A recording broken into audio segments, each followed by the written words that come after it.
Assalamualaikum warahmatullahi wabarakatuh. Perkenalkan, nama saya Muhammad Malik Fajar dari Program Studi Administrasi Publik dengan NIM 2230711054 Universitas Muhammadiyah Sukabumi. Pada video kali ini, saya akan sedikit mempresentasikan atau menjelaskan tentang kebijakan peran masyarakat dalam pemberantasan korupsi dan dibandingkan dengan negara Singapura. Baik, langsung saja kita kepada materi. Korupsi dan peran serta masyarakat. Pemberantasan korupsi seringkali menemui jalan buntu.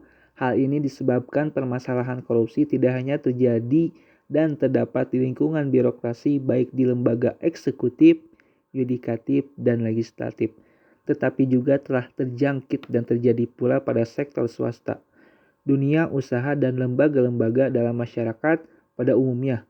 Oleh sebab itu, pada dasarnya persoalan pemberantasan korupsi di Indonesia bukan hanya merupakan persoalan dan penegakan hukum semata, melainkan juga merupakan persoalan sosial dan psikologi.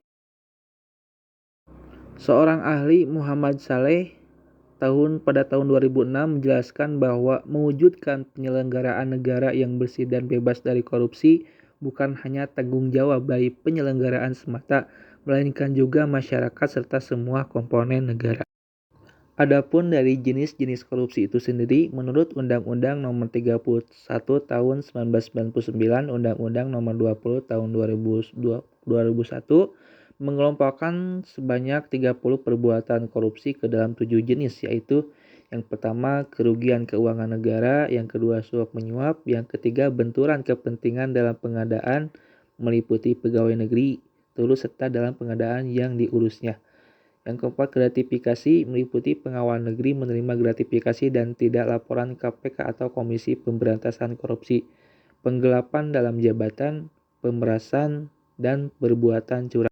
Nah, jadi peran masyarakat itu sendiri, yang pertama, masyarakat sebagai pemegang kedaulatan tertinggi, Konstitusi Negara Indonesia, Undang-Undang Dasar Negara Republik Indonesia tahun 45 Pasal 1 Ayat 2 menyebutkan bahwa kedaulatan sepenuhnya berada di tangan rakyat dan wajib dijalankan sesuai dengan Undang-Undang Dasar 45.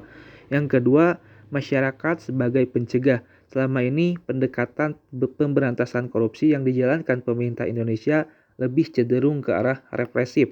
Hal ini juga merupakan paradigma yang berkembang di masyarakat bahwa pendekatan tersebut dinilai sebagai upaya yang efektif untuk menimbulkan efek. Kemudian yang ketiga, masyarakat dalam co-government. Peningkatan kemampuan masyarakat agar menjadi aktif sangat diperlukan. Selama ini selalu tersedia anggaran untuk investasi dalam bidang human, kapital, dan fisikal infrastruktur. Namun penyediaan peraturan perundang-undangan, anggaran pemerintah yang secara rutin mendukung kegiatan kelompok dalam masyarakat atau sosial kapital untuk memerangi korupsi tidak dianggap menjadi prioritas dan justru dianggap berbahaya. Kemudian yang keempat, masyarakat sebagai pengguna teknologi. Era revolusi industri 4.0 menjadikan teknologi begitu dekat dengan keseharian manusia, termasuk dalam kehidupan bermasyarakat, berbangsa, dan bernegara. Teknologi sangat membantu individu dalam mengerjakan sesuatu. Selain itu, perkembangan teknologi, khususnya teknologi sistem informasi dan komunikasi, memungkinkan untuk dilakukannya upaya pencegahan tindak pidana korupsi, dan masyarakat juga dapat memanfaatkan teknologi untuk berbagai aktivitas sebagai upaya mereduksi peluang terjadinya korupsi itu sendiri. Kemudian yang kelima, masyarakat sebagai sarana pembaruan mantan pelaku korupsi. Orang-orang yang pernah melakukan tindakan kasus korupsi tidak dibiarkan begitu saja. Mereka lahir dari masyarakat sehingga sudah seharusnya melalui masyarakat pula lah mereka dibarui. Penyesalan tentu dan seharusnya dirasakan oleh mantan pelaku korupsi. Namun demikian, pemulihan sangat diperlukan agar nantinya tindakan koruptif tidak lagi terulang. Atau dengan kembali bermasyarakat, mantan pelaku korupsi akan lebih kokoh untuk menghindari tindakan korupsi.